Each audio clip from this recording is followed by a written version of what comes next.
My mother died from pancreatic cancer in Beth August 2000. died about a year and a half ago. My mom from died cervical of cancer. breast cancer. Max and Maddie's mom died roughly 6 years ago. My sister Phil died a year and a half ago. When my wife It was died, Christmas. Alexis was 13. It's hard to tell people how she died because it makes me feel really sad.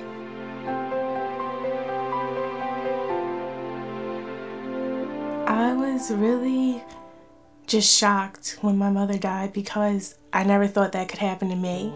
I just didn't really understand why God had to take her away from me. I guess he didn't understand that I needed her. Most children will go through a period of intense shock after a mother dies. If they're very young, they may not even understand what death is, so they're just trying to get adjusted to the idea that their mother's no longer there. If they're older, they very much do understand what death is, and they're trying to wrap their minds around the idea that this could have happened to their mother. Sometimes I feel sad about my mom because, like, she's not here anymore, and I need her most. When children lose a mother, their day-to-day activities tend to change a great deal. They also lose the emotional caretaker in the family, the one who has, in most families, ministered to their little needs and paid attention to all the details of their lives. So they're not just losing a parent, they're losing the very center of the household. I felt like I was in shock, like this isn't happening. Like I was I'd wake up. One of the main things that's going to hit you is, why me?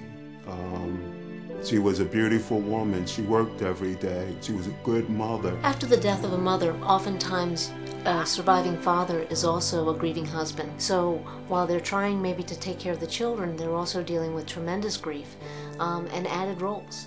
I think about my wife every day. There's lots of memories in the house, and no matter which room I go in, she's there with me. She was my best friend. Grief, bereavement, learning to figure out how to put the person who died in a new place in our lives is a lifelong process. There are some special times in a child's life when grief comes rushing back, just as painful, just as sharp, just as fresh as it was in the beginning. The milestones you might want to think about are special times in a child's life. I wish my mom was here to see, like, my dance recitals and other activities that I participate in. It's really hard for me when, the mother-daughter fashion show comes up, especially since we love to dress up. If I did something that was really fun, like something that we'd do together, I'd wish that she was there to have that fun with us. Oftentimes grieving children are surrounded by walls of silence that are not of their own making, but they're made by us as adults because we're so uncomfortable about saying or doing the wrong thing that we say or do nothing. It is extremely important to keep a dialogue going so that when the child is ready to talk, we're ready to listen. You tried to talk to him. My son Max, he wouldn't talk. Even today, he's 13, and he still won't talk. They're gonna talk when they're ready to talk. He'll ask me, is everything okay? And I know that he has a lot on his plate, so sometimes I don't want to overwhelm him with my problems, but sometimes I'll share them with him, but mostly I just keep to myself. Much of the grieving journey is a painful process.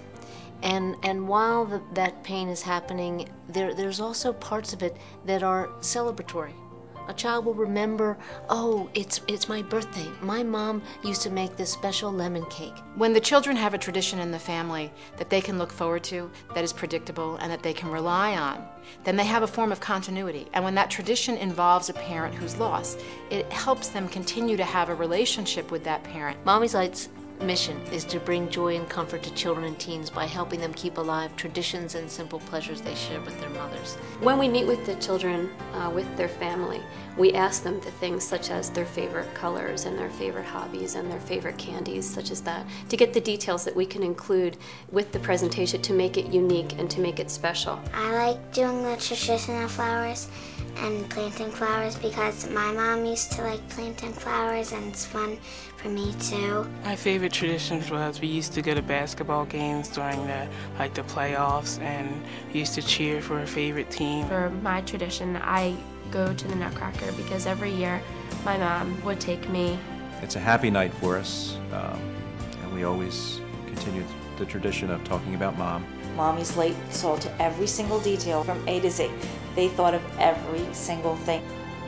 With an organization like Mommy's Late, they have allowed me to see smiles on the girls' faces through something as simple as a visit to a restaurant and a theater. Carrying on traditions help keep things alive.